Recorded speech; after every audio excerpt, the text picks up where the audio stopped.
I spent several days organizing the catering and setting up the tents for my daughter-in-law's birthday, which was to be celebrated at my own summer home. But on the day of the event, my name simply wasn't on the guest list. My hands shook as I held the phone against my ear. From my car, parked half a block away, I could see the golden string lights illuminating my garden, hear the bass of the music thumping from my terrace, and observe the silhouettes of 120 people toasting in my house in Lake Geneva. The sheriff's department answered on the third ring. "Good evening, this is Eleanor Vance speaking." My voice sounded steadier than I expected. "I am the owner of the property, located at 847 Lakeshore Drive. There are people holding an event on my property without my consent." I hung up, and in the silence that followed, something inside me finally snapped. Or perhaps, finally, it put itself back together. How did I get here? How is it possible that a 67-year-old woman, a widow, a dedicated mother, ends up calling the police to evict her own daughter-in-law's birthday party? The answer isn't simple. It never is, when it comes to family. This started 3 weeks ago, when Harper, my daughter-in-law, called me with that sweet voice she only uses when she needs something. My son Ryan had been married to her for 2 years. 2 years in which I had tried, with all my might, to build a bridge between us. She always kept her distance, as if I were an annoying stranger instead of the mother of the man she supposedly loved. But that October afternoon, her tone was different, almost warm. "Eleanor, do you have a moment?" she asked. I was in my apartment in downtown Chicago, the one where I had raised Ryan alone while my husband Arthur worked double shifts to pay for tuition. The same place full of photographs where my son smiled in his Little League uniform, where we celebrated his graduation, where I cried 3 years ago when Arthur's heart decided it had worked enough. "Of course, Harper. Go ahead." There was a pause. I could imagine her fixing her hair, that gesture she made when she was calculating her words. "It's just that. You know, my 35th birthday is coming up, and Ryan and I were thinking, your house in Lake Geneva is gorgeous. Do you think you could lend it to us to do something intimate? Something for family, you know?" My heart skipped a beat. Family, she had said. That meant I would be included. It meant a chance to get closer, to show her I wasn't the intrusive mother-in-law she seemed to believe I was. "Of course," I replied, perhaps too quickly. "The house is for the family." I didn't know that the word family meant something very different to her. I didn't know I was signing off on my own humiliation with that answer. I didn't know that in 3 weeks I would be sitting in my car, watching strangers toast in the garden I planted with my own hands, while I, the owner, the one who paid every cent of that celebration, didn't even have a seat at the table. But we'll get to that. First, let me tell you how I went from being the generous mother-in-law to the invisible woman. How I spent $85,000 of my savings decorating an event from which I was excluded. And how I discovered that sometimes silence is the most powerful weapon a mother can use. Because that night, when the patrol cars arrived with their blue and red lights reflecting off the lake, when the music stopped abruptly and 120 guests were left with their glasses halfway to their lips, I finally recovered something more important than my house. I recovered my dignity. But before continuing, if you want to know how this story ended, subscribe to the channel, because what happened next changed not only my life, but my son's forever. That call from Harper came a Tuesday afternoon, just as I was watering the pots of geraniums on my balcony. The October sky in Chicago had that pearl gray color that announces rain, and I was thinking of Arthur. I always thought of him on Tuesdays, because Tuesdays were our day. The day we went to the farmer's market, bought fresh produce, and he made me laugh with his impressions of the vendors. 3 years without him, and Tuesdays still hurt. When I saw Harper's name on the screen, I confess I hesitated before answering. Our relationship was tense. She greeted me at family gatherings with air kisses that didn't touch my cheek, smiles that didn't reach her eyes. Ryan always justified her coldness. "She's shy, Mom. Give her time." 2 years. I had given her 2 full years. "Eleanor," her voice sounded different that afternoon, less distant. "I need to ask you a huge favor." I sat in the wicker rocking chair Arthur gave me for our 20th anniversary. My heart, foolish and hopeful, started beating faster. "Tell me, dear." I called her dear. How naive I was. "You know that on November 28th I turned 35, she continued. And Ryan wants to do something special for me. We thought about your house in Lake Geneva. That place is magical, right on the lake, with the garden so beautiful. It would be perfect for an intimate celebration. Intimate, she repeated. Familiar, she added later. I clung to those words like a castaway to a life raft. The house in Lake Geneva wasn't just a property. It was the dream Arthur and I built brick by brick. He worked as an engineer at a construction firm, 14-hour shifts, Saturdays included. I gave sewing lessons at home to help with expenses. For 15 years, we saved every possible dollar. When we finally bought that lot facing the lake, in 2005, we cried, hugging each other, watching the sunset. We built the house little by little. First, the basic structure. Then, the floor-to-ceiling windows Arthur designed so all the light from the lake would come in. Then, the garden where I planted hydrangeas, wisteria, and that rose bush with coral flowers that bloomed every spring.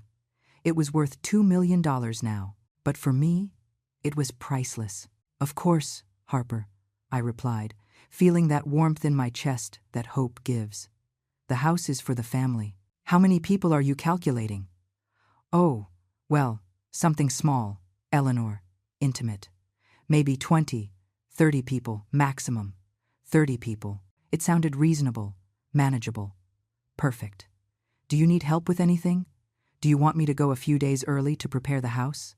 There was a brief pause. Then, her voice changed subtly. She adopted that tone I would later learn to recognize, the tone of someone who is getting exactly what they want. Oh, Eleanor, you're so sweet. Look, if it's not too much trouble, do you know any good catering services out there? It's just that you have more experience with these things. More experience. Code for older? I know several, I replied, ignoring the sting. Let me make some calls. You're a sweetheart. And hey, would you know anyone who rents tents? It's just that if it rains, you know. I'll handle it, don't worry. And flowers, right? Something elegant, but not so classic, you know what I mean. Every request came wrapped in telephonic smiles. I accepted them all, thinking I was building something, a relationship, a bond between women of the family. How blind I was. That night I called Ryan, my son, my only son. The reason I endured years of loneliness while Arthur worked. The reason I sewed school uniforms until my fingers ached. Son, I'm so glad you're having Harper's party at the house. It's going to be very beautiful. Yeah, Mom. His voice sounded tired, distracted. Thanks for lending it. It's not lending, Ryan. It's sharing what is ours. Sure, Mom. Hey, I have a meeting in 5 minutes. Talk tomorrow? He hung up before I could tell him I loved him. That should have been my first sign. Ryan never had time anymore. Since he married Harper, our conversations were reduced to rushed calls, family dinners where he checked his cell phone more than my face. She had him completely absorbed, but I kept waiting for things to improve, waiting to be included. The following days were a whirlwind. I contacted 3 catering services, compared prices, chose the menu. Prime rib sliders, lobster mac and cheese, crab cakes, garden salad. Nothing too pretentious, but delicious, homemade style, real food. Then the tents. Harper wanted white, elegant ones. I found them. 3 large tents, metal structure, chiffon curtains, $18,000. The flowers were more complicated, not so classic, she had said. I hired a florist from Milwaukee who worked with coral roses, white hydrangeas, and dark green foliage. Arrangements for the tables, garlands to hang, everything was adding up. But I wasn't keeping count yet. I was too busy dreaming of the moment Harper would hug me and say, "Thanks, Eleanor. I don't know what we would do without you." The problem with dreams is that sometimes they blind us to reality. And reality was about to hit me harder than I ever imagined. The Friday before the event, I drove the 2 hours from Chicago to Lake Geneva with my SUV loaded with cleaning products, clean sheets, and 3 suitcases. I had asked for a week off from the community college where I taught embroidery workshops. I didn't earn much, but since Arthur died, that money was my independence. Harper had insisted I arrive early, to coordinate everything. Eleanor, you know the house better than anyone. When I opened the front door, the musty smell hit me. The house had gone 3 months without use. The windows had that film of dust-time leaves, cobwebs decorated the corners of the ceiling, and the garden, oh, my garden was neglected, with the wisteria grown out of control, and dry leaves covering the grass. I rolled up my blouse sleeves and started. First I swept, then I mopped. I cleaned window by window with vinegar and newspaper, as my mother taught me. I shook out the curtains, aired out the rooms, changed the sheets in the 4 bedrooms. My knees protested every time I bent down. Age doesn't forgive, but I kept going. The garden was the heaviest part. I pruned the wisteria, raked the leaves, cut the grass with the old mower that sputtered at every turn. When I finished, my hands were full of blisters, and my back burned as if needles had been stuck in it. But it looked beautiful. Like when Arthur and I came on weekends, sat on the terrace with coffee and pastries, watching the sun rise over the lake. Harper arrived Saturday morning in her white BMW. She was wearing huge sunglasses, an ivory silk blouse, and those jeans that cost more than my entire paycheck. Ryan was driving, with that face of exhaustion that was already permanent on him. "Eleanor," Harper said, entering without greeting properly. "Let me see how everything is going." She toured the house with a critical gaze. She ran her finger along the living room shelf, checked the bathrooms, went out to the garden. I followed her like a lapdog, waiting for a word of approval. "The wisteria is very overgrown," she commented, frowning. "It gives it an air like rustic. But well, there's no time to change that anymore. Rustic. The wisteria I planted with my hands 15 years ago was rustic.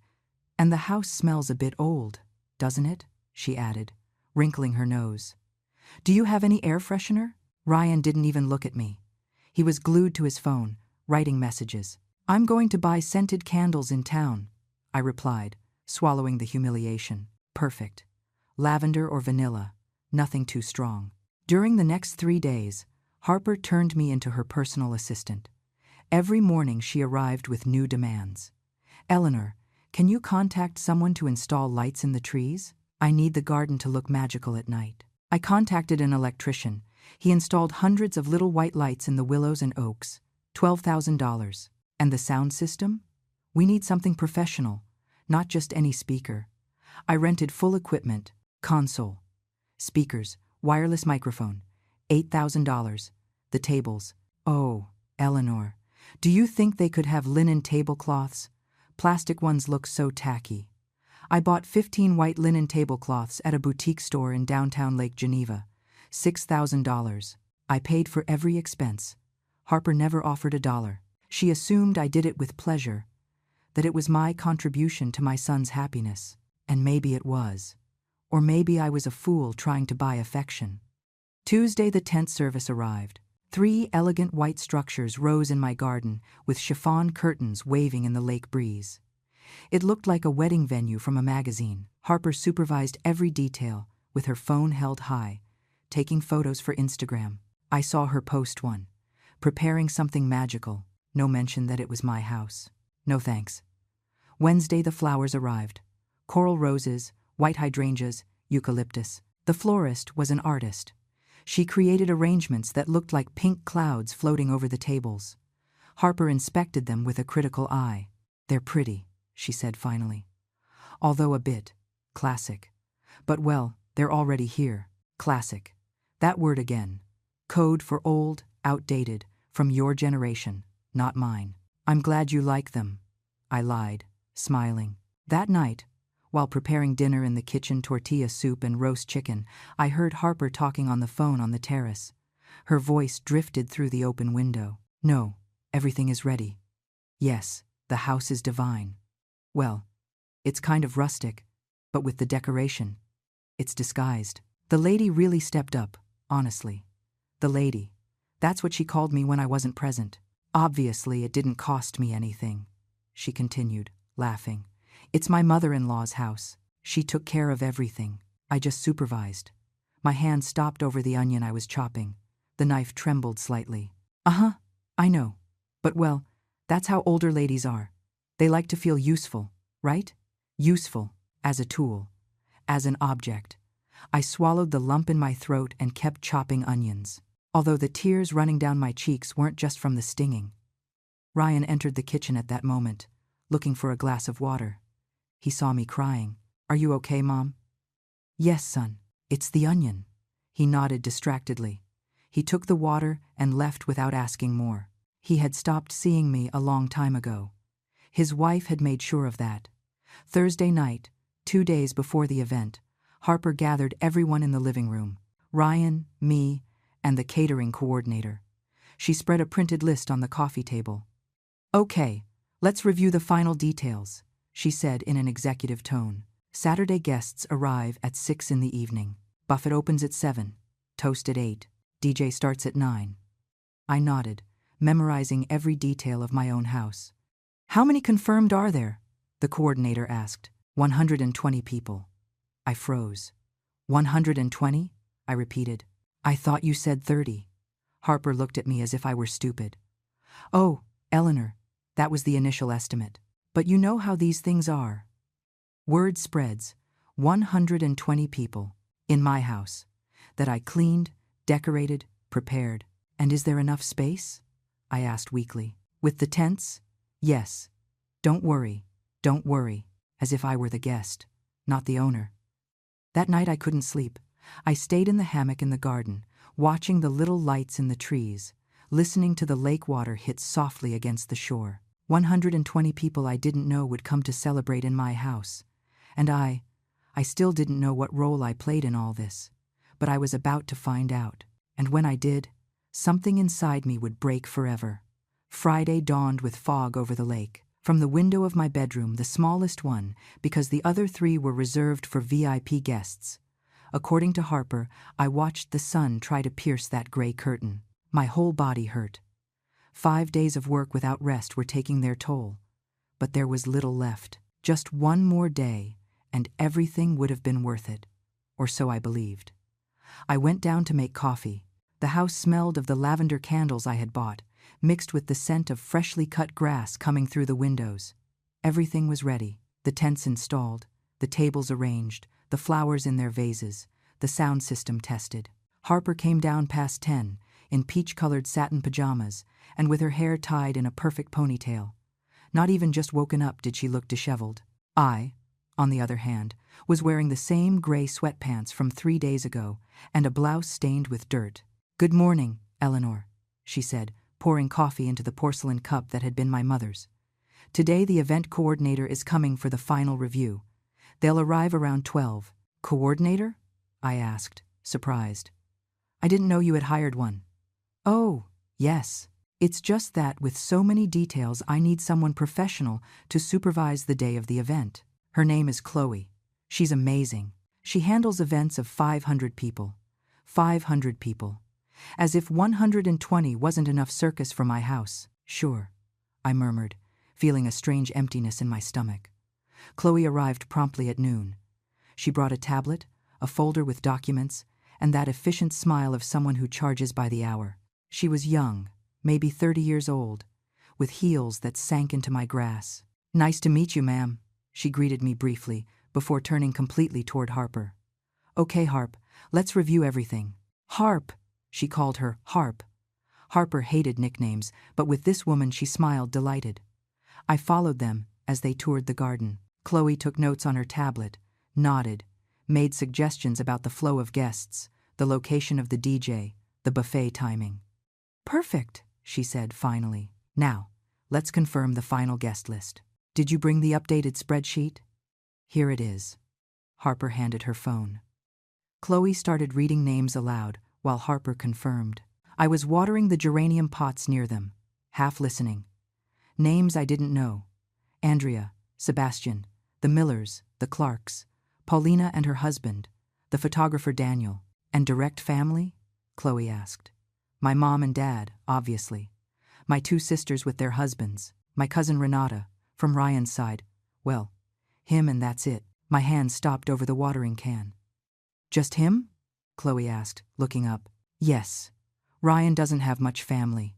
His dad passed away and his mom is here, right?" Chloe interrupted, pointing at me with her head. The silence that followed lasted barely 3 seconds, but it felt eternal. "Oh, no," Harper said with a light laugh. like someone correcting an unimportant error. She's not on the guest list. The watering can slipped from my hands. It fell onto the grass with a dull thud. Excuse me? Chloe seemed genuinely confused. It's just that it's a high-profile event. Do you understand me? Pure young people, influencers, work contacts. The lady already fulfilled her function, helping me with coordination. She already fulfilled her function, as if she were a temporary employee, as if my work here had ended. But Chloe looked at me uncomfortably. She's the owner of the house, right? Yes. But she understands. Harper didn't even turn to look at me. Right, Eleanor? You understand that we need a certain atmosphere, a certain vibe. Don't be offended. But it's just that the people coming are very specific. Specific. Code for young. Code for you don't fit. I stood there, with hands dirty with soil, blouse stained with sweat, feeling like something was crumbling inside me. 120 people would come tomorrow to my house. The house I cleaned, decorated, prepared. The house for which I paid $85,000 in tents, flowers, sound systems, and linen tablecloths. And I wasn't invited. I understand, I said finally, with a voice I didn't recognize as mine. Harper smiled, relieved. I knew you would understand. You're a sweetheart, Eleanor. Chloe continued looking at me with a mixture of pity and discomfort. She pretended to check something on her tablet. Well, then the list remains at 119 people, she said in a low voice. Perfect. Harper put away her phone. Eleanor, can you bring us water? It's terribly hot. She asked me for water, like the maid. I entered the house with mechanical steps. In the kitchen, I leaned against the sink and closed my eyes. The tears threatened to come out, but I swallowed them. Not here. Not now. When I returned with the waters, Harper and Chloe were already reviewing other details. The moment of the toast, the DJ playlist, the angles for photographs. Oh, and one more thing, Harper said. Tomorrow night, when the event ends, the lady can come back to pick everything up on Sunday. Right, Eleanor? No rush. She didn't even wait for my answer. That afternoon, when Chloe left, I looked for Ryan. I found him on the terrace, checking his laptop. He worked at a digital marketing firm, always glued to the screen, always solving urgencies. Son, my voice came out trembling, I need to talk to you. Tell me, Mom, he replied without looking up. Is it true that I'm not invited to the party? His fingers stopped over the keyboard.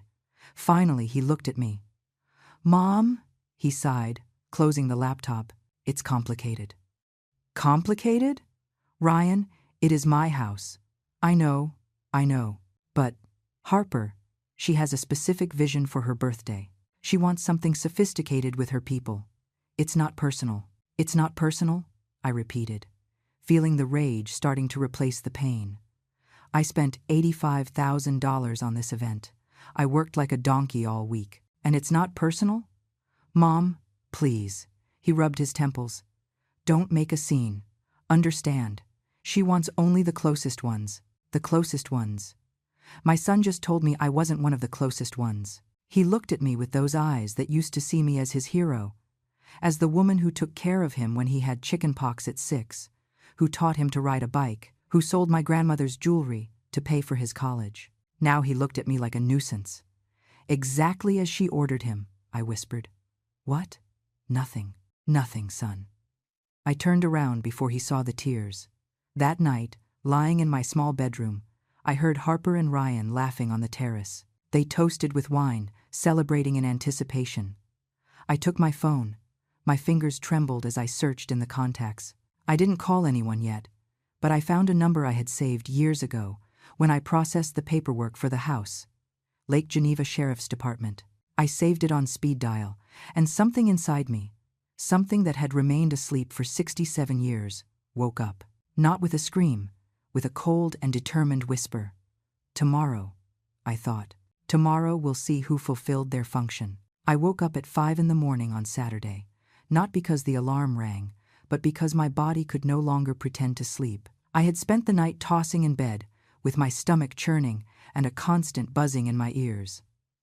Outside, the lake dawned calm. The white tents shone with the morning dew, Everything was ready for the celebration. Everything, except my heart. I made coffee in the silent kitchen. My hands shook as I held the cup. I still couldn't process what I had heard yesterday. She is not on the guest list. At what moment did I become invisible to my own son? Ryan came down past 7, already showered and wearing a sky blue shirt I had given him for his last birthday. He looked handsome, rested, as if nothing in the world weighed on him. "Good morning, Mom," he said, pouring coffee. I observed him in silence. 39 years old. My baby, who was born on a rainy Tuesday in March. The boy who hugged my legs when he had nightmares. The teenager who confessed his first love while we ate churros in the park. Where was that Ryan? "Son," I began, leaving the cup on the table. "I need you to tell me the truth. Without lies, without beating around the bush." He looked at me with caution, like someone detecting danger. "Truth about what? Am I invited to this party or not?" The silence stretched. I saw how he swallowed saliva, how he diverted his gaze toward the window, toward the garden. Anywhere but my eyes. "Mom, we already talked about this yesterday." "No, Ryan. You told me not to make a scene, but you didn't answer me, so I ask you again. Am I invited?" His shoulders sank slightly. I recognized that gesture. He had done it since he was a child, when he knew he had done something bad, but didn't want to admit it. "It's complicated," he murmured. "Stop saying it's complicated, yes or no." "Harper. She has a very specific idea of how she wants her party, and in that idea there is no space for the owner of the house?" "It's not like that, Mom. Don't take it personally." "Don't take it personally?" My voice rose without me being able to control it. "Ryan, I've been working like crazy for a week. I spent $85,000 of my savings. And you tell me not to take it personally?" He rubbed his face with both hands. I knew that gesture too. He did it when he wanted to escape an uncomfortable conversation. "Harper wants something exclusive. Mom. Sophisticated. Only people from her circle. Important contacts. Influencers. Business people. And I don't qualify?" "I didn't say that. You didn't have to do it." He got up from the table, restless. He started walking around the kitchen aimlessly, hands in pockets. "Mom, please understand. It's her birthday, her special day. She has the right to decide who she celebrates with." "In my house," I repeated, feeling how every word came out like a stone. "Or did you already forget whose property this is?" "Of course I don't forget. That's why we are thanking you." "Thanking me? Excluding me?" "It's not exclusion. It's just," he searched for the words, "desperate. It's that you don't fit with the profile of the event." There it was. The truth, naked and cruel. I didn't fit. I, Eleanor Vance, who gave birth to this man amidst pains that split the soul, who nursed him for a year, who stayed up when he had a fever of 104 degrees, who sold my sewing machine to buy him his first computer. I didn't fit in his life. Profile of the event, I repeated slowly. "And what is that profile, Ryan? People who don't have gray hair? People who wear designer clothes? People who don't have age spots on their hands?" "Mom, don't exaggerate." "I am not exaggerating." I hit the table with my open palm. The coffee spilled. "Your wife told me yesterday, in front of a stranger, that I already fulfilled my function. Do you know what that means? That I am disposable." "She didn't mean that." "Oh, no? And what did she mean then?" "Enlighten me, son, because I understood perfectly." Ryan stayed silent. For the first time in the conversation, he seemed to really listen to me. I saw something similar to guilt cross his face. "Mom, what? Do you agree with her?" The pause was answer enough. "I can't contradict her on everything," he said finally, with a weak voice. "She is my wife, and I am your mother." "I know." "Do you know?" "Because it doesn't seem like it. It seems like I am the annoying neighbor who meddled where she wasn't called." He approached me, tried to take my hand. I pulled away. "Mom, please, I don't want to fight with you, least of all today. Harper is nervous. I am stressed with work. Just need this to go well, okay? Please." There he was again, the scared boy asking me not to cause trouble, to stay quiet, to accept my place. My place? What was my place now? The storage room where they keep old things that are no longer useful but are too shameful to throw away. And then what, Ryan? I asked with a calm that surprised me. After today? What? Do I go back to being your mom? Or did I already learn my lesson to stay in my corner? Of course you're still my mom. Don't say nonsense. Then prove it to me. Tell Harper that I am invited, that it is my house, and that I have the right to be here. His face closed immediately. Like a security door. I can't do that. You can't, or you won't. Both, he admitted. And something in his brutal honesty hurt me more than any lie. Mom, if I do that, Harper is going to cancel everything. She's going to make a huge drama. She's going to. Going to what? Stop talking to you? Make your life impossible? He didn't answer. He didn't need to. I see, I said softly. Are you afraid of her? I'm not afraid of her. I just want to keep the peace. The peace, I repeated bitterly. And my peace, son? Does that not count? Harper appeared at that moment in the kitchen door, in a champagne-colored silk robe, with her loose hair falling over her shoulders. She looked at us both with that expression I already knew, annoyance barely disguised. Is something wrong? She asked with false sweetness. I heard you talking loudly. Nothing, Ryan replied quickly. Just coordinating details. Liar. My son had become a liar. Harper smiled at me. That smile that didn't reach her eyes. Oh, Eleanor, thanks for getting up early. Did you check that everything is in order outside? It's just that in a few hours the catering service arrives and I need everything to be impeccable. She was giving me orders. In my house. Everything is in order, I replied with a neutral voice. Perfect. And hey, one more little thing. Could you, I don't know, maybe go to town in the afternoon? It's just that some guests are going to arrive early and I prefer to receive without distractions. Distractions. I was a distraction in my own home. Ryan looked at the floor. Coward. Sure, I said. I'll go. Harper seemed genuinely relieved. You're a sweetheart, Eleanor. Really, I don't know what we would do without you. Without me. What irony. They knew perfectly well what they would do without me. Nothing. Because without my house, without my money, without my work, this party wouldn't exist. But I existed to serve, not to be served. I went up to my bedroom with slow steps. I closed the door and sat on the bed. I took my phone. I opened the contact list. There it was. Sheriff's Department. My finger stayed suspended over the call button. Was I really going to do this? I looked around. This small bedroom, with the peach-colored walls I painted with Arthur one hot summer, the window from where the lake was visible, the cotton curtains I sewed by hand. This was my house, my refuge, my dream come true. And they were kicking me out. I put the phone away. Not yet, but soon, very soon. I stayed in that bedroom until 9 in the morning, watching the ceiling, counting the cracks that time had left in the plaster. 23 cracks. I had counted them 1,000 times before. But today each one seemed like an open wound in my own chest. The movement of the house brought me out of the trance. I heard hurried steps, voices giving instructions, the sound of vans arriving. The army of vendors was beginning to take position. I got up. I looked at myself in the vanity mirror. A 67-year-old woman stared back at me. Deep circles under the eyes, disheveled gray hair, wrinkled blouse. When did I become this? Someone who didn't deserve to be in her own home. I went down because I couldn't stay locked up. I needed to see. I needed to understand how far my own humiliation went. The garden was an anthill.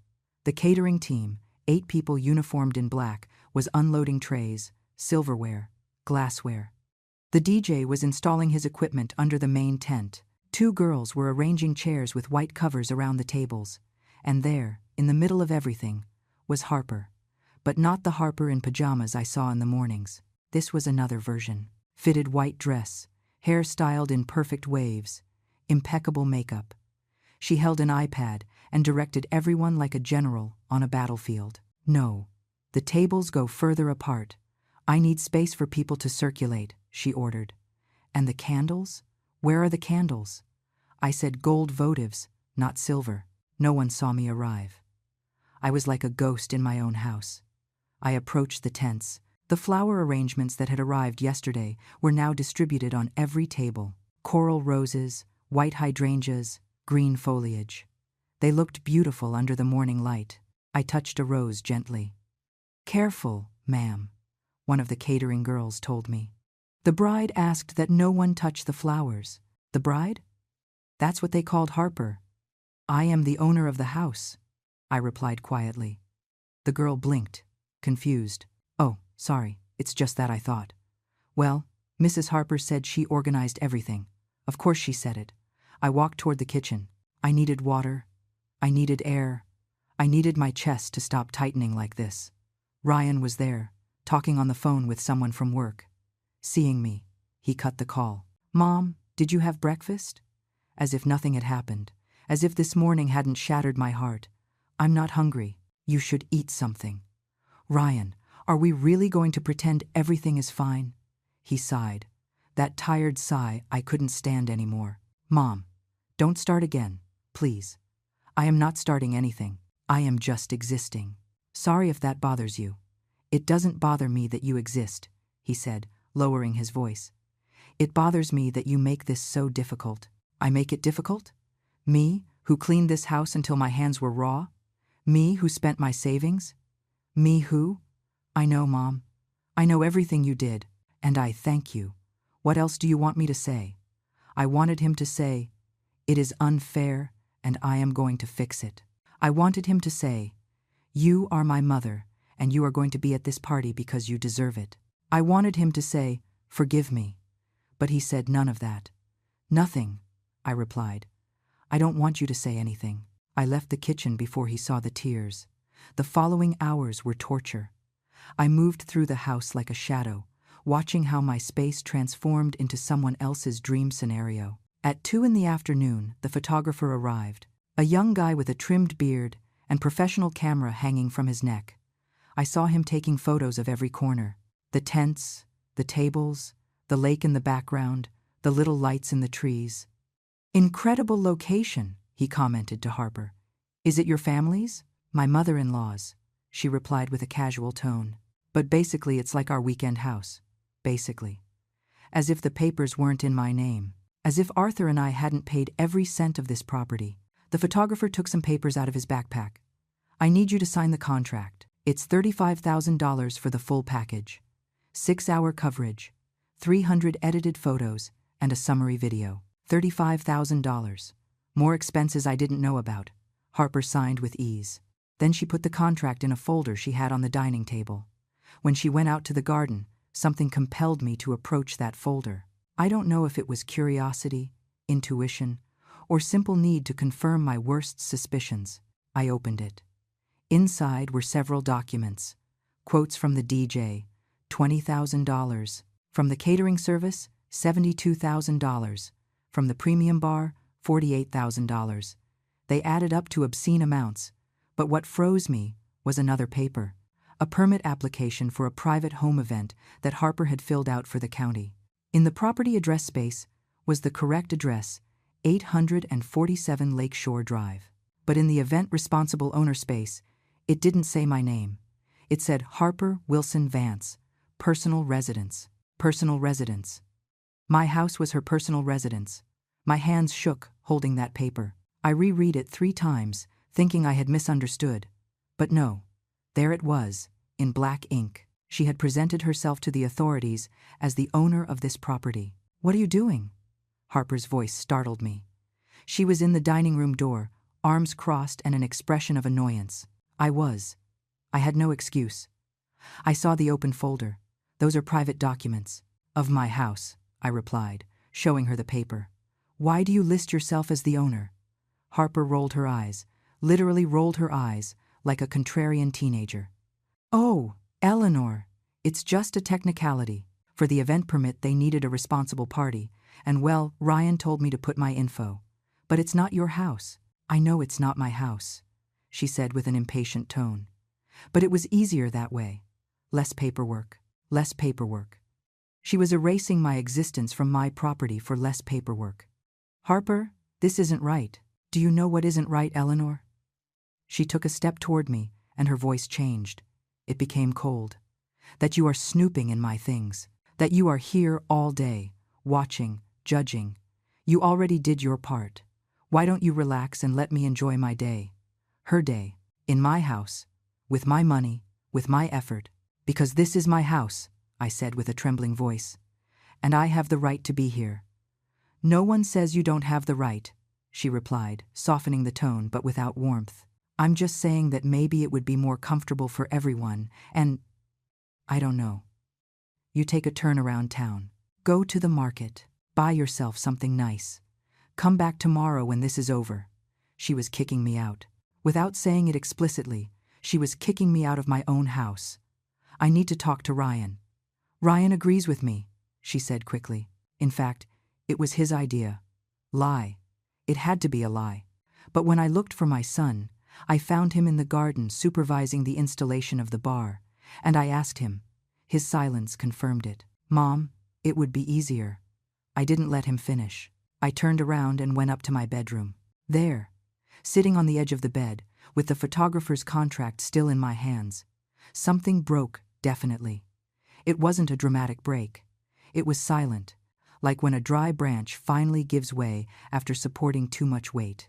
I took out my phone. I searched on the internet. Use of private property without owner's consent. The results spoke of trespassing, misuse of real estate, property invasion. I searched more. Events without owner permit. Fines. Sanctions. Immediate eviction by authorities. I looked at the time. 3:30 in the afternoon. Guests would arrive at 6. I still had time. I opened the photo folder on my phone. There were the house deeds I had photographed months ago. When I updated the property insurance. My full name, Eleanor Marie Vance, sole proprietor. Then I opened WhatsApp. I looked for the contact of my lawyer, Robert Davis, who had helped me with the will after Arthur died. I wrote, Mr. Davis, I need to consult something urgent. Do you have a moment? He replied in 2 minutes. Of course, Mrs. Vance. What do you need? My fingers flew over the keyboard. I explained everything. The party, the exclusion, the false document where Harper put herself as owner. His answer was immediate. That is fraudulent. And if she is using your property for an event without your explicit written consent, technically, she is trespassing. Did you sign anything authorizing this event? No, I wrote. Nothing in writing. Then you have every right to revoke verbal permission at any time, even during the event. Do you need me to draft something? I stared at that question. Did I need him to draft something? I needed to recover my dignity. I needed my son to open his eyes.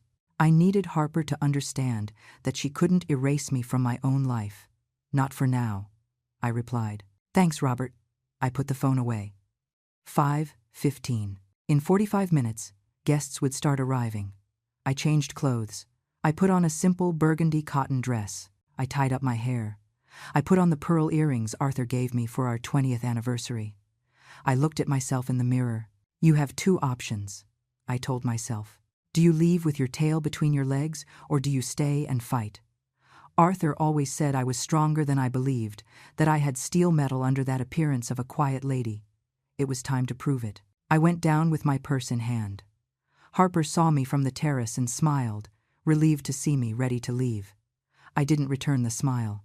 I got in my car and backed it out of the garage, but I didn't go to town. I drove half a block and parked under a weeping willow with a perfect view of my driveway. And I waited. Like the predator waits for the prey to lower its guard, because tonight Harper and Ryan were going to learn something I had been keeping to myself for 67 years. That older ladies are not invisible. We are invisible only until we decide to stop being so. From my car, under the shade of the weeping willow, I watched my house transform into a movie set. The lights started turning on at 5:30.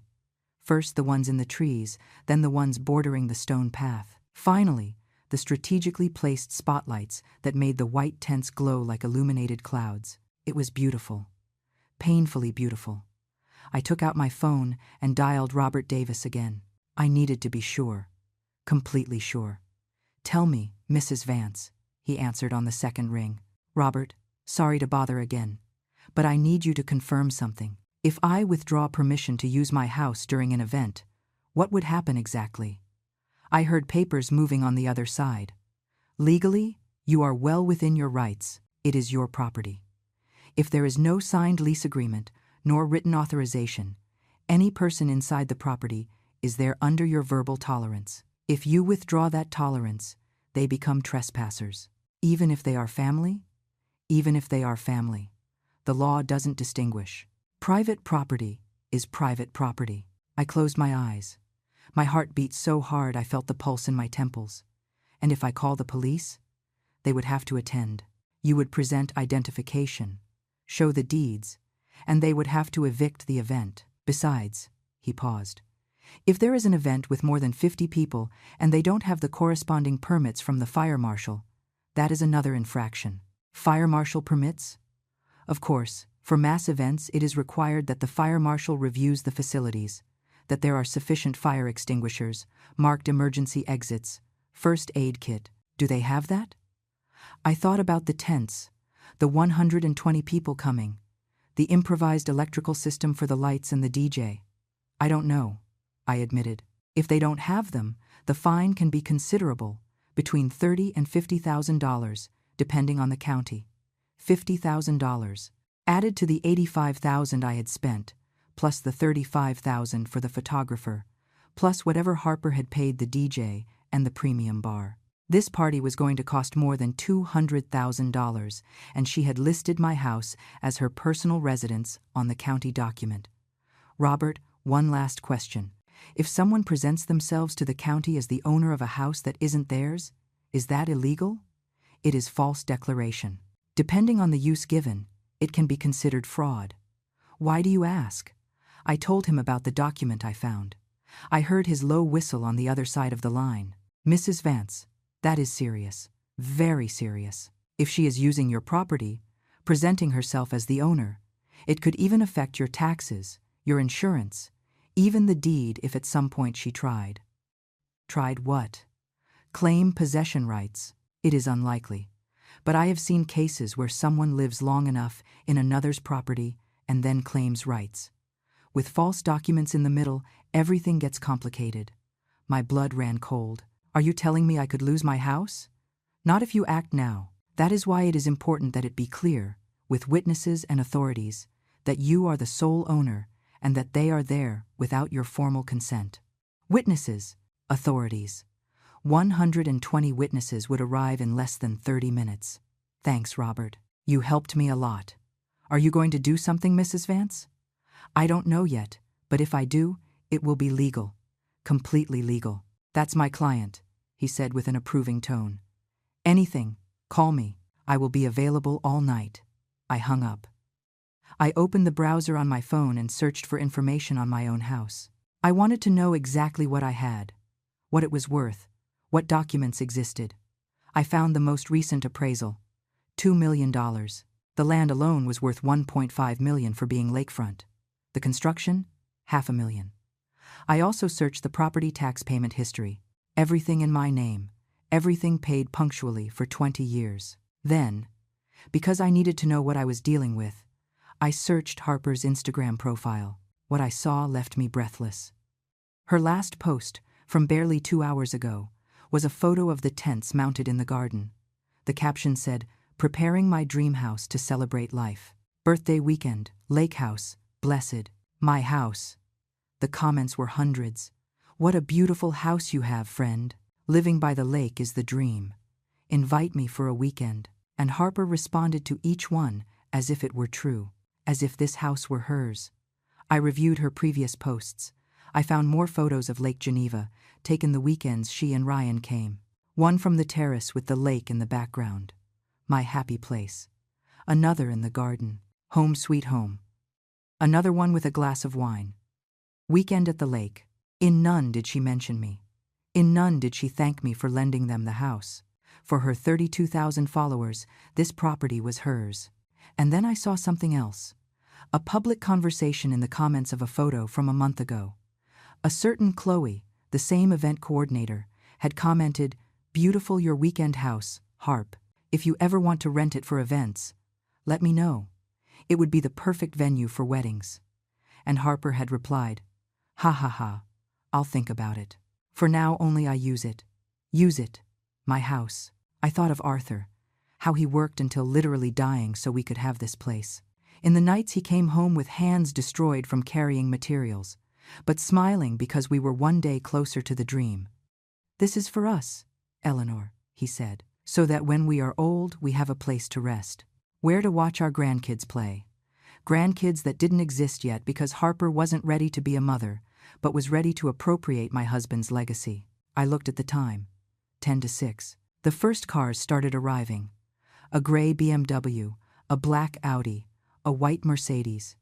People got out of their cars in elegant dresses, heels sinking into my gravel, bottles of wine as gifts. Harper received them at the door with a radiant smile, effusive hugs.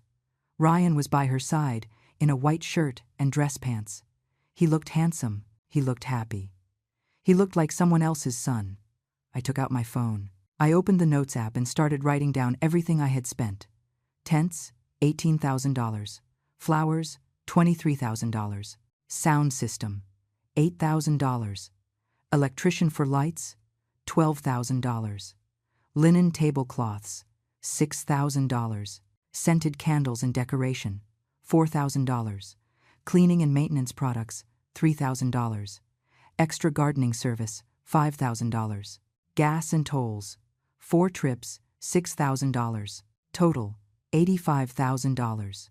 $85,000 that came out of my savings account. The account where I kept what little I earned, giving embroidery classes. The account that was my safety net since Arthur died. And they didn't even know how much I had spent. They never asked. More cars arrived. The music started playing from the garden. Laughter, happy voices. I took out the phone and took photos. Of the cars filling my driveway. Of the people in my garden. Of the illuminated tents. Evidence. Then I opened contacts and searched for the number I had saved yesterday. Lake Geneva Sheriff's Department.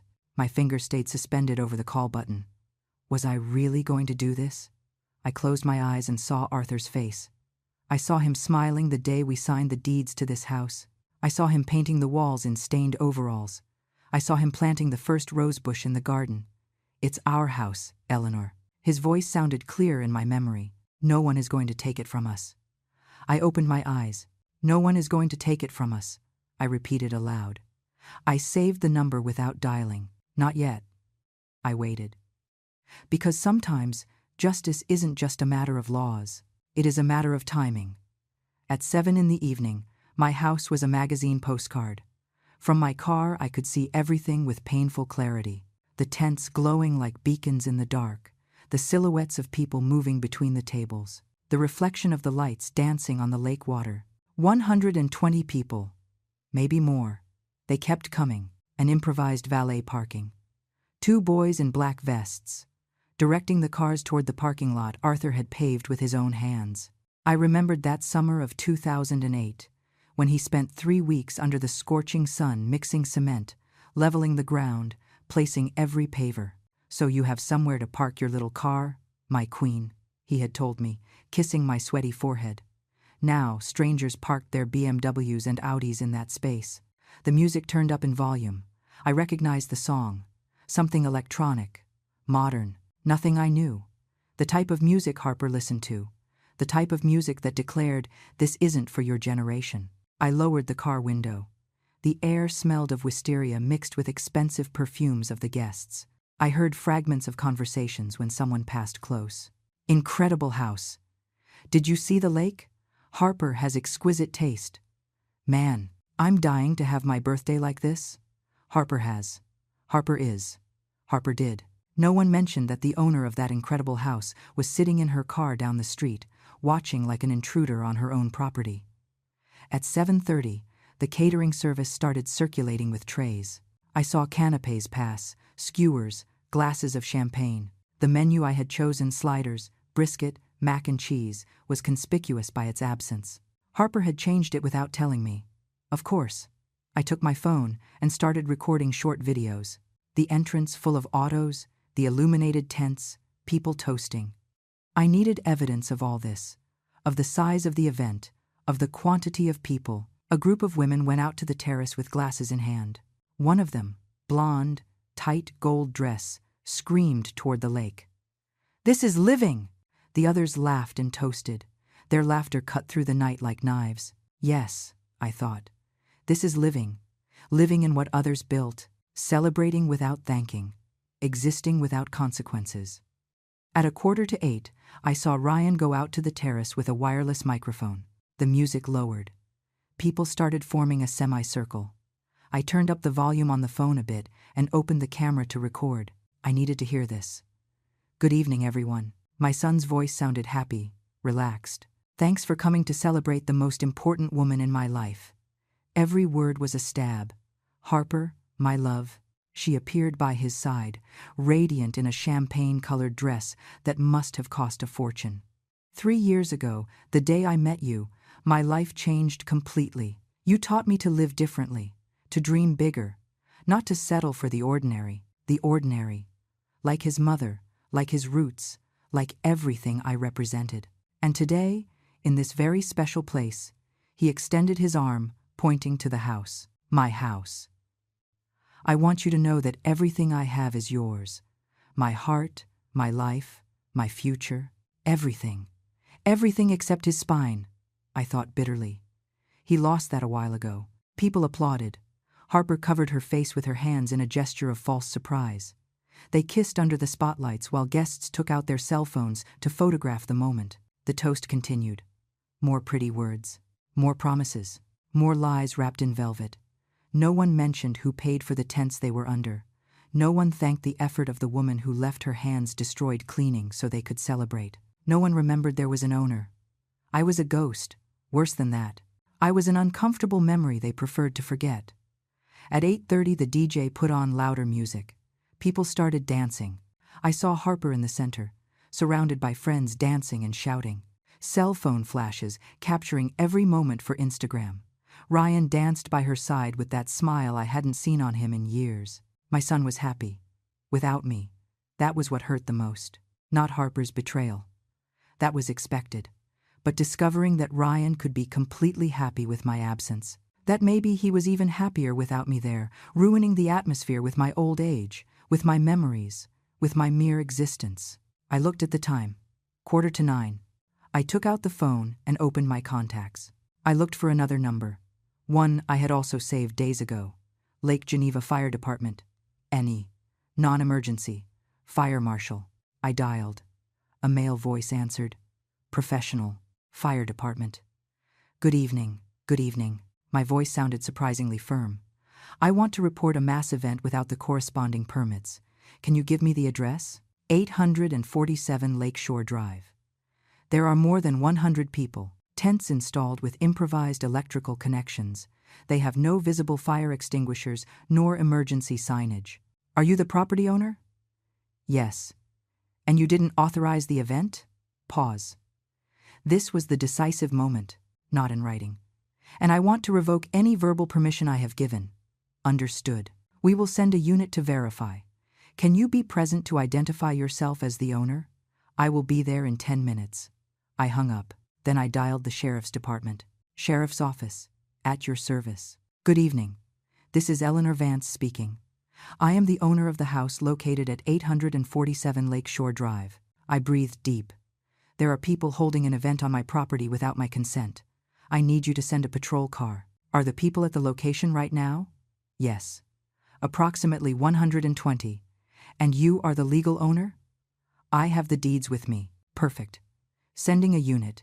Be there in 15 minutes to identify yourself. I will be there. I hung up for the second time. My hands weren't shaking. My heart beat with force, but with a constant rhythm. I didn't feel doubt. I didn't feel fear. I felt something I hadn't felt in weeks. Power. I started the car and drove it slowly toward my house. I parked in the driveway, partially blocking access. Let them see I had arrived. Let them know the owner had returned. I got out of the car with my purse hanging from my shoulder. Inside, I carried the house deeds, my official ID, the receipts for all the payments I had made this week, evidence. I walked toward the entrance. The valet parking guy saw me arrive and intercepted me with a professional smile. Good evening, ma'am. Coming to the event? I need to verify you're on the list of... I am the owner of this house. I interrupted him with a firm voice. And I don't need to be on any list. His smile froze. Oh, I'll let Mrs. Harper know that. It's not necessary. She is going to find out very soon. I passed by him and entered my property. The music thumped. Laughter filled every corner. The smell of expensive food and mixed perfumes floated in the air. No one saw me enter. Everyone was too busy celebrating. I stood there in the threshold of my own house, watching 120 strangers enjoy what Arthur and I built with blood, sweat, and tears. And then I heard the sirens, first distant, then closer. The music was so loud, almost no one noticed them at first, but I did. I smiled for the first time in days, because the sirens weren't coming to interrupt a party. They were coming to return what was mine. The blue and red lights appeared first. They cut through the night like neon lightning, reflecting in the windows of my house, on the dark water of the lake, in the champagne glasses people held. The music kept playing. No one had noticed anything yet. I stood by the front door, with the bag hanging from my shoulder and heart beating like a war drum. 2 patrol cars arrived first. Then, the white fire marshal truck. That's when people started to turn. Conversations stopped mid-sentence. Someone turned down the music volume. I saw Harper spin sharply toward the entrance, with her face transforming from joy to confusion in seconds. Ryan was next to her, glass in hand, with that, "What is happening?" expression he wore when something escaped his control. 4 police officers got out of the patrol cars. 2 men from the fire department came out of the truck with clipboards and flashlights. The sergeant, a man of about 50, impeccable uniform, serious expression, approached directly toward me, as if he knew exactly who was the one who had called. "Good evening. Are you Mrs. Eleanor Vance?" "Yes, officer," I replied with a firm voice. I made the report. Harper came running from the garden, heels clicking against the stone floor. She had a distraught face. "What is happening? Why is the police here?" she asked with a shrill voice. The sergeant looked at her briefly before turning back to me. "Mrs. Vance, can you show identification and documents proving you are the owner of this property?" I opened my bag with deliberate calm. I took out my driver's license, then the folder with the house deeds. The sergeant reviewed them carefully, compared my name on the ID with the name on the deeds, nodded. "Everything in order. You are the legal owner." He looked toward the garden full of people. "And are these people here with your consent?" "No," I said, and the word came out like a shot. The silence that followed was absolute, as if someone had pressed pause on the world. "That's a lie!" Harper screamed. "She lent us the house. She helped us with everything. Tell him, Ryan." My son appeared behind her with a face pale as paper. He looked at me with pleading eyes. "Mom, what are you doing?" "Recovering what is mine," I replied without getting upset. "Ma'am," the sergeant maintained the professional tone. "Did you give verbal permission for this event?" "I withdrew it," I declared. "An hour ago, I called to inform that I was revoking any verbal permission, and never, at any moment, did I give written authorization for them to hold an event of this magnitude on my property." "But you paid for everything," Harper howled. "The tents, the flowers, everything." "Exactly," I said with deadly calm. "I paid. I worked. I prepared my house. And you excluded me from the celebration. You told me I didn't fit the profile of the event." Murmurs started among the guests. Cell phones came out of purses and pockets. People were starting to record. Ryan took a step toward me with hands extended. "Mom, please, don't do this. Let's talk, but not here, not like this." "Not like this," I repeated. "How did you want me to do it, Ryan? Waiting for you to decide to include me in my own house? Waiting for you to treat me as something more than the cleaning lady? It isn't fair." Harper approached with clenched fists. "I worked months organizing this. It's my birthday. In my house," I interrupted her, which additionally, I took out another paper from my bag. "You presented to the county as your personal residence." I showed the sergeant the document I had found, the one that had her name as responsible owner. The sergeant took it and read it with an increasingly serious expression. "Ma'am," he told Harper, "is it true that you presented yourself as the owner of this property to municipal authorities?" Harper stammered. No, it's just that. It was easier for the paperwork." "That is false declaration," declared the sergeant. "It is a crime." "It's not a crime. It's a misunderstanding. Harper started to cry, mascara tears running down her perfectly made-up cheeks. The fire marshal men approached at that moment. "Sergeant, we reviewed the facilities," reported one of them. "There are more than 100 people in a space without required permits. There are no sufficient fire extinguishers. The electrical connections are provisional and dangerous. The emergency exit is blocked by one of the tents." "Do you have a fire marshal permit for this event?" the sergeant asked Harper. She shook her head, sobbing. "The event must be suspended immediately," ruled the fire marshal, "and a citation will be issued. The fine is $45,000. $45,000. I saw how Harper staggered. Ryan had to hold her by the arm. "No, we don't have that money," she whispered. "Besides," continued the sergeant, turning toward the guests, "if the property owner requests that everyone leave, you must do so immediately. Otherwise, you would be trespassing." Some guests were already packing their things. Others took out cell phones, calling Ubers and taxis. The murmur grew. "This is going to be all over social media," I heard someone whisper. "Is that the mother-in-law? God, how embarrassing." I knew something smelled fishy when she said it was her house. Harper listened to everything. Her perfect party, her Instagram celebration, her moment of glory, crumbling in real time. "Mrs. Vance," the sergeant addressed me, "do you wish to press charges for trespassing?" I looked at Ryan. My son had tears in his eyes. Not of regret, of rage, of shame. "Mom, please," he begged with a broken voice. "Don't do this to us. Don't do this to us." Not even now did he assume responsibility. It was still me doing something bad. "I won't press charges," I said finally. "But I want everyone to leave, now." The sergeant nodded and turned toward the crowd. "You heard the owner. The event is canceled. You have 15 minutes to vacate the premises." Chaos broke out. People running toward the entrance. Heels breaking on the gravel. Men helping women get into cars.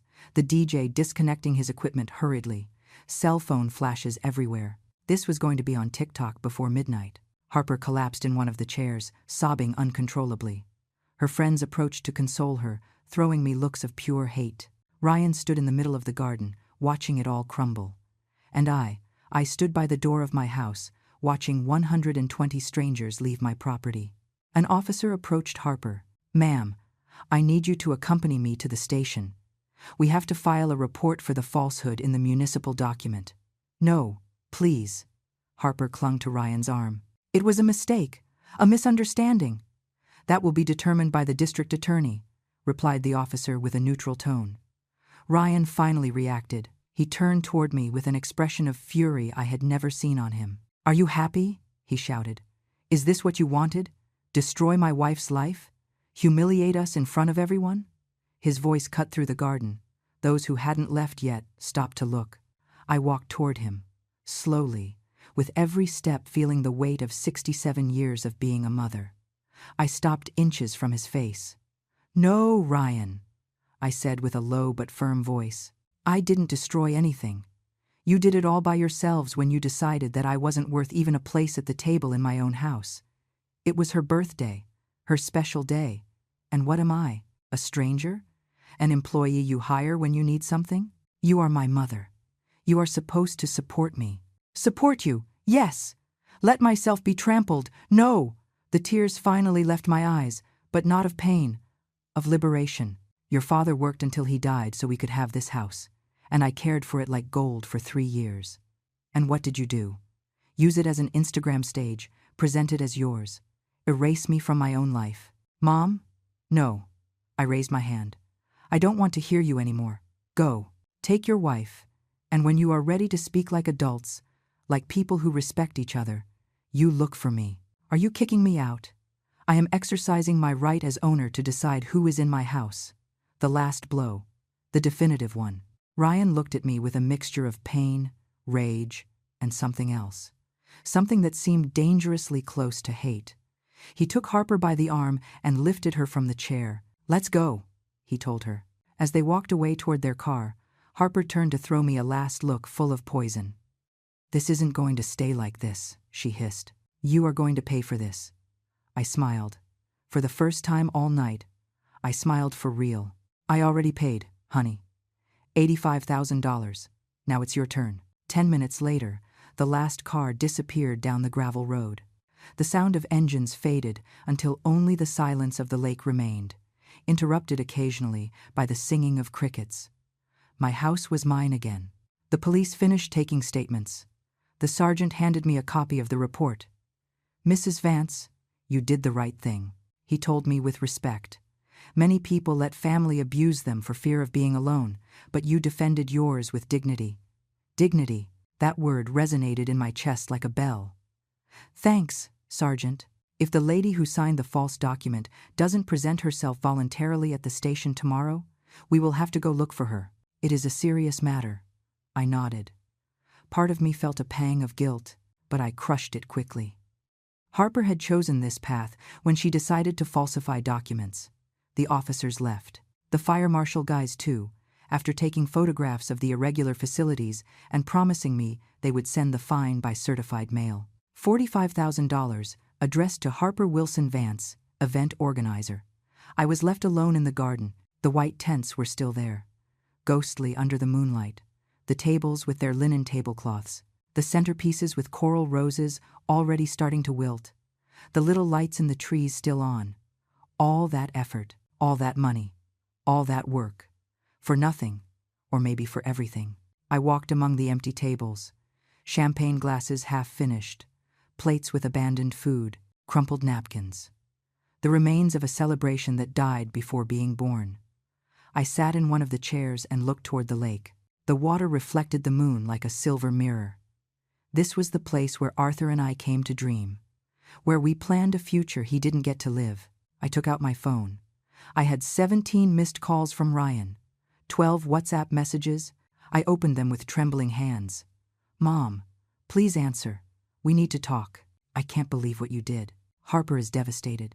She has to go to the station tomorrow. Do you know what that means? Are you happy? You destroyed her birthday. You destroyed everything. I don't know if I can forgive you for this." I read the last message 3 times. "I don't know if I can forgive you for this. My son, my only son, the boy I raised when Arthur worked double shifts, the teenager who asked me for advice for his first kiss, the man I hugged when his father died. I didn't know if he could forgive me." The tears came then, silent, unstoppable. Not tears of regret, tears of mourning.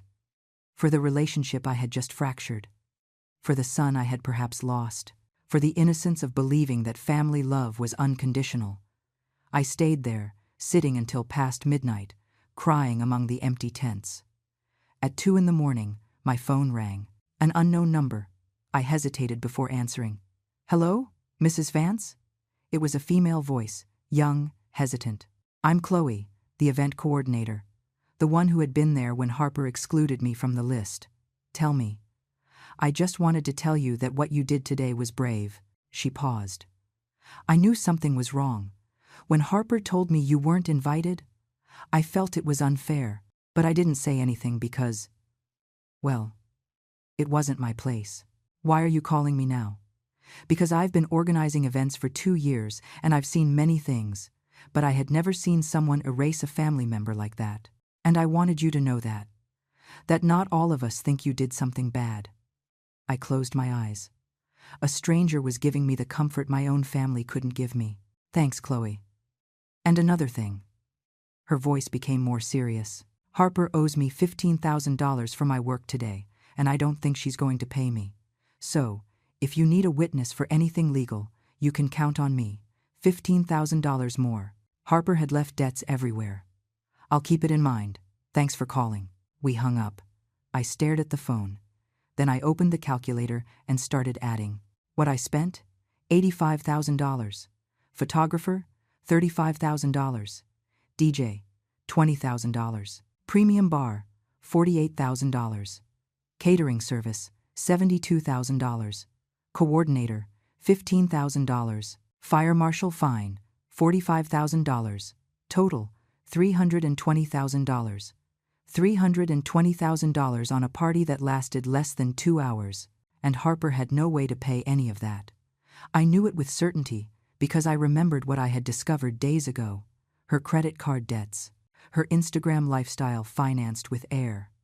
My son was married to a financial time bomb. Sunday dawned cloudy. I got up at 6, aching from the sleepless night. The garden was still full of the party remains. Tents, tables, chairs, decorations. I hired a cleaning service from town. 4 ladies arrived and worked for 6 hours. When they finished, my house looked like before again. Empty, quiet, mine. I paid them $3,000 for the extraordinary work. They left grateful, commenting in whispers about the party canceled by the police. It was already news in town. At 3 in the afternoon, my phone rang again. This time, it was a number I did know. My cousin Betty, who lived in Milwaukee. Eleanor, my friend just told me she saw on TikTok a canceled party in Lake Geneva. Was it at your house? That's how fast news travels now. Yes, Betty, it was my house. Oh, cousin, and is it true your daughter-in-law passed herself off as the owner? It is true. What an outrage. And what did Ryan say? Ryan is angry with me. There was a long pause on the other side. Eleanor, listen to me well.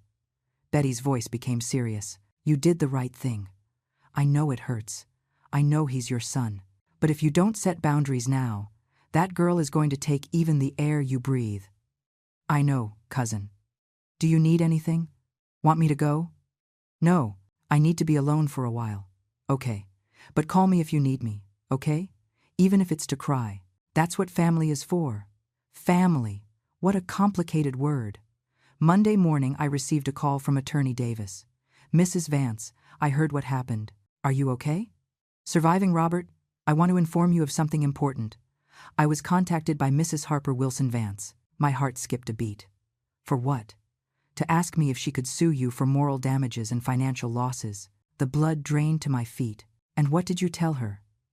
I told her the truth. That there is no case. That you acted within your rights as owner. That she was the one who committed irregularities by presenting herself as owner to the authorities. And that if she insists on continuing down that legal path, things can get much worse for her. How much worse? The false document can imply anything from an administrative fine to criminal proceedings for false declarations. And if you add the patrimonial damage for the misuse of another's property, she could face a civil lawsuit too. I don't want to sue her, I said quickly. She is my son's wife. I know, but she needs to understand the gravity of what she did. That is why I recommended she better seek a settlement with you. Settlement? Extrajudicial. Civilized. That she pay you what you spent. That she sign a document acknowledging the house is yours, and that she will never again present herself as owner. And that she offer formal apologies. Apologies. From Harper. I don't think that will happen, Robert. Neither do I, he admitted. But at least now she knows that messing with you has consequences. We hung up. I sat on the terrace with a cup of coffee. The lake was calm. Birds flew low, skimming the water. Arthur and I used to sit here Sunday mornings, planning the future. When Ryan has kids, he used to say, they are going to love coming here. They are going to swim in the lake. They are going to run in the garden. This house is going to be full of grandkids' laughter. Grandkids I might never know now. Had it been worth it? I looked around. My house, my garden, my lake. Yes, it had been worth every damn second.